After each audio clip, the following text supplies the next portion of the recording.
Okay, good evening. Had to make sure my mic was on. This is Art Bulla again, the professional broadcaster. No, not really, as you can tell. Broadcasting to you live from the Baja again, out here in the desert where we read that prophets wander. Where do I get that? I have to explain this each time because the masses think that prophets, if you're a prophet, then Tom Brokaw should know about it. It's just not the case. The scriptures say they wander in the caves and dens and deserts of the earth. So, once again, I'm explaining that I fulfill that indication, indicia at least. And I was caught up to see and hear unspeakable things in the presence of God. I spoke with him for about 45 minutes in an unknown tongue. I can't reproduce the tongue now. And I saw and heard unspeakable things, and I was converted by the experience. That happened while I was on the road to the AFES station. AFES means Armed Forces Examination and Entrance Station. AFES station. I was on the road going to catch the bus to go to Raleigh, North Carolina to be inducted into the Army to go to Vietnam, my lottery number being 48, and I'd just been married about 2 months. That was in December of 1969, and I had a vision in which I was caught up to see for myself what is written about in the Scriptures, and I'm an eyewitness that there's a God. And I'm an also witness that Brigham Young is a true prophet, and anything that contradicts Brigham Young is false, even though it be an angel of light. And I've got a revelation to that effect as well.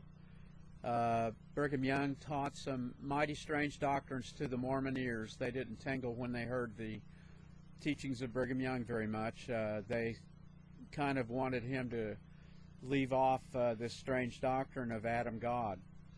Well, it turns out, according to the Journal of Wilford Woodruff, that Joseph Smith taught the doctrine in secret to a few brethren. He couldn't teach it to the church because they weren't ready for it.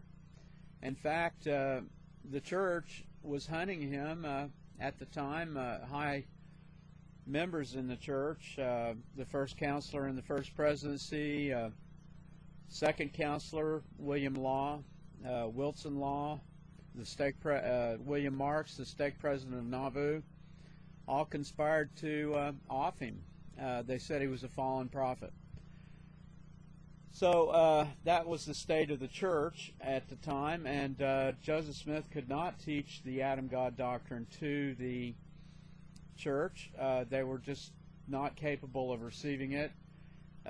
Joseph Smith said, how often we observe that when the saints have endured all that they have endured for the sake of the gospel, then they fly apart like glass when something is introduced contrary to their traditions. And of course the Adam God doctrine does exactly that, because it says that Adam is the father of your spirit and my spirit, and that he lived on an older earth than this one and achieved exaltation, lived together with his wives in glory and grandeur, and begot beautiful spirit children. And evolutionism does not explain the existence of spirits. Where did the spirit come from? Did it evolve too? No, it didn't evolve. It had a mother and a father. And everything comes this way. Joseph Smith said everything comes this way. And hopefully you can hear me. I don't know whether you can or not, but I'm just going on faith that you can. And so the topic that I want to talk about tonight, I think, after that rambling introduction, is where do the keys of the kingdom of God lay?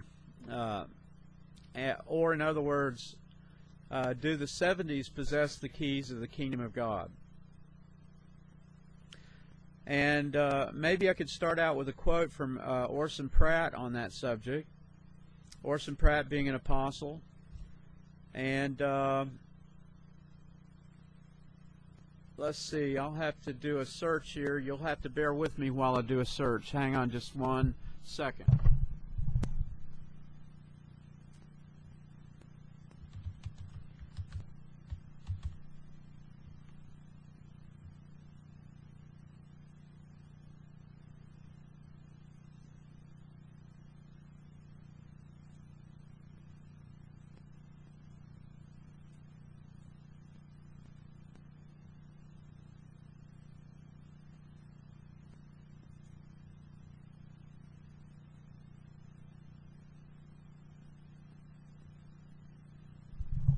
Okay, while I'm waiting on this program to do its work, it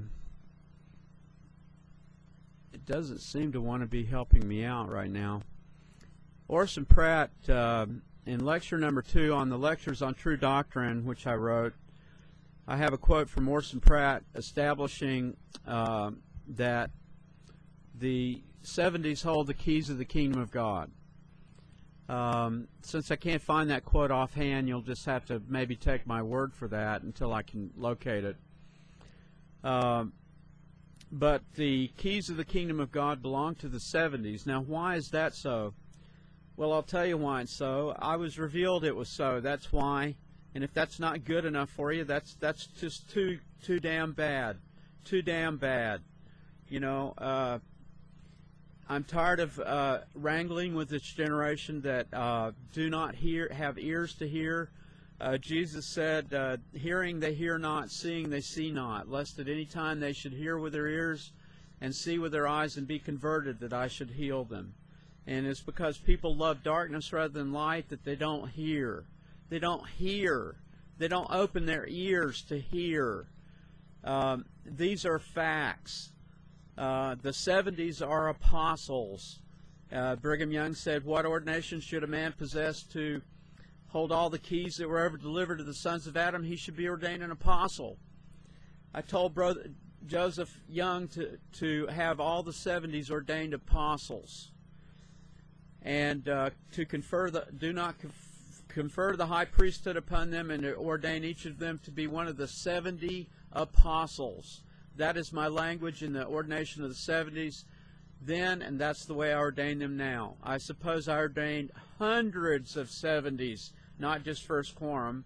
Mr. Hale came out with a false doctrine last time, called in, said that only applies to the first council of 70 and then the first quorum.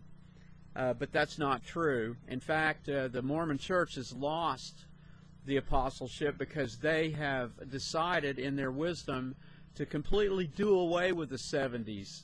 Completely do away with them.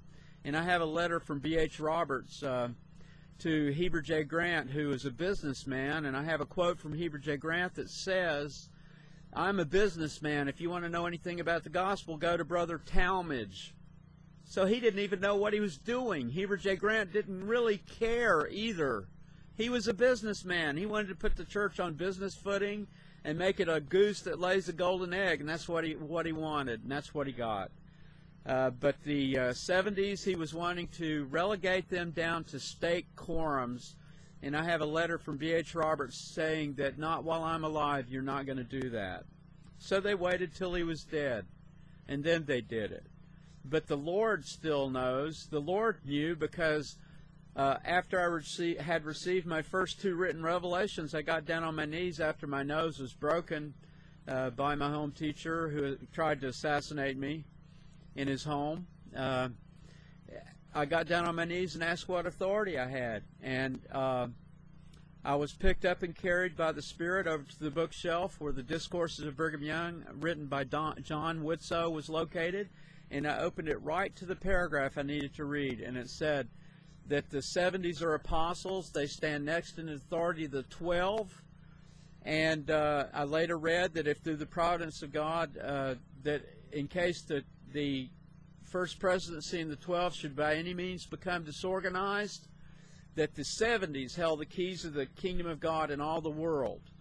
And if all the 70s were killed off except one 70, that 70 would be duty-bound to stand in their place as the first presidency of the church. He said that Joseph Smith the prophet undertook to establish this idea in the minds of the brethren at Kirtland, but because of the jealousies that began